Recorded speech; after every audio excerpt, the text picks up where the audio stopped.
I'm gonna have like a All right. yeah. Today we're going to be talking about the Wernicke syndrome. Wernicke is a deficiency state created by lack of vitamin B1. And there are a number of circumstances where this could occur, even in a developed nation like the United States. The most common being, of course, the classic alcoholic patient who is not eating enough B-enriched food and develops the Wernicke because they're substituting empty calories of alcohol for a nutritious diet. However, you should be aware that there are a number of non-alcohol related causes of the Wernicke, and anything that either decreases the intake, anorexia, bulimia, or hyperemesis gravida in pregnancy, vomiting, or absorption problems, which the most common is bariatric surgery. So we should be thinking about the Wernicke not just in alcoholic patients, but in any patient where there could be decreased intake of vitamins or nausea, vomiting, or poor absorption, and the most common being bariatric surgery. The classic presentation to us in ophthalmology is either an acute or subacute nystagmus, and it can be of any waveform, but it's often upbeat or downbeat, and any type and pattern of ophthalmoplegia, unilateral or bilateral, but it's often looks like a sixth nerve palsy, but it can be a horizontal gaze palsy, an I&O, a sixth, and it can be vertical. So the combination of an acute, subacute nystagmus or ophthalmoplegia or both should prompt consideration for the Wernicke syndrome. And normally we would just give the thiamine if they're in an at-risk population. Don't wait for the values to come back on the thiamine. Don't wait on the imaging study. Don't wait on the lumbar puncture because the risk of giving someone thiamine is super low.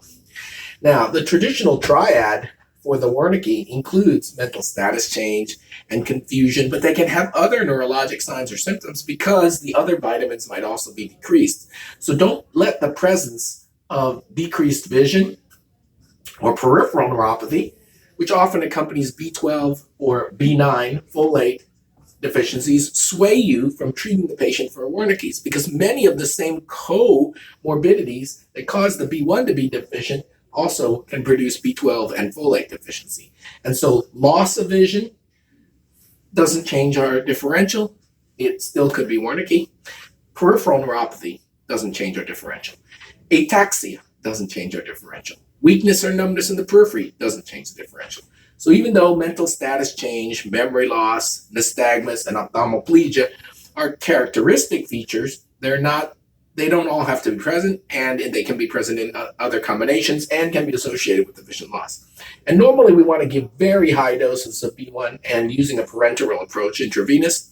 I prefer up to 300 to 500 milligrams of thiamine for the first 3 days until we get some turnaround. And usually it turns around pretty quick. So it's both a diagnostic and a therapeutic test. And we want to make sure we're giving concomitant magnesium. The MRI scans often show hyperintense signal intensity that involves the periaqueductal gray, accounting for the ophthalmoplegia and the nystagmus, as well as the mammillary bodies and the medial thalami. But the absence of the MRI findings should not dissuade you from giving the vitamin B1 to patients suspected of having the Wernicke.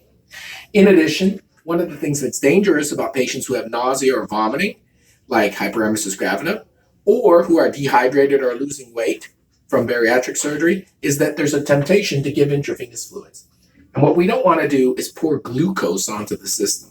Because if we pour glucose, like D5W, onto this patient who already is thiamine deficient, it might make them worse.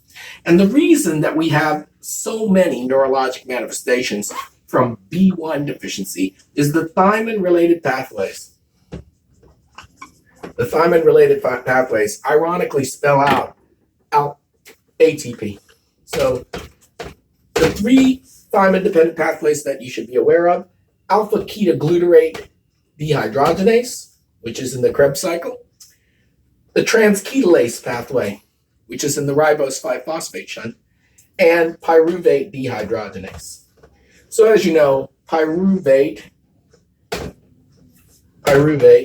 produces the entry molecule into the Krebs cycle, which is acetyl-CoA. And if you don't have acetyl-CoA, you can't make acetylcholine and core components of the myelin. So we need to have pyruvate dehydrogenase to produce pyruvate to enter into the Krebs cycle.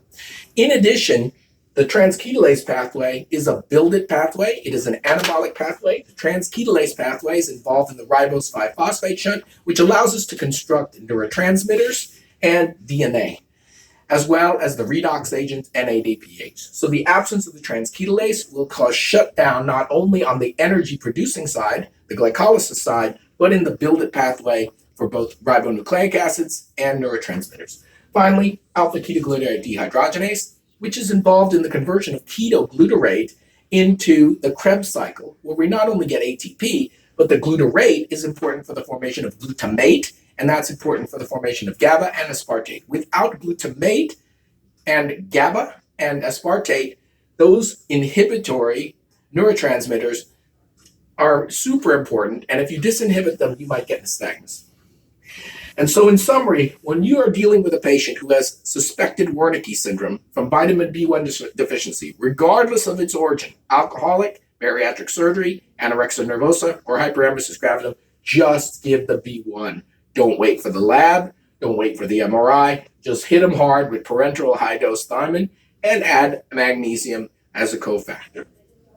Don't give the glucose, D5W, without giving the thiamine. And remember the three key pathways: alpha-ketoglutarate, the transketolase pathway, and pyruvate dehydrogenase, which ironically spells out ATP.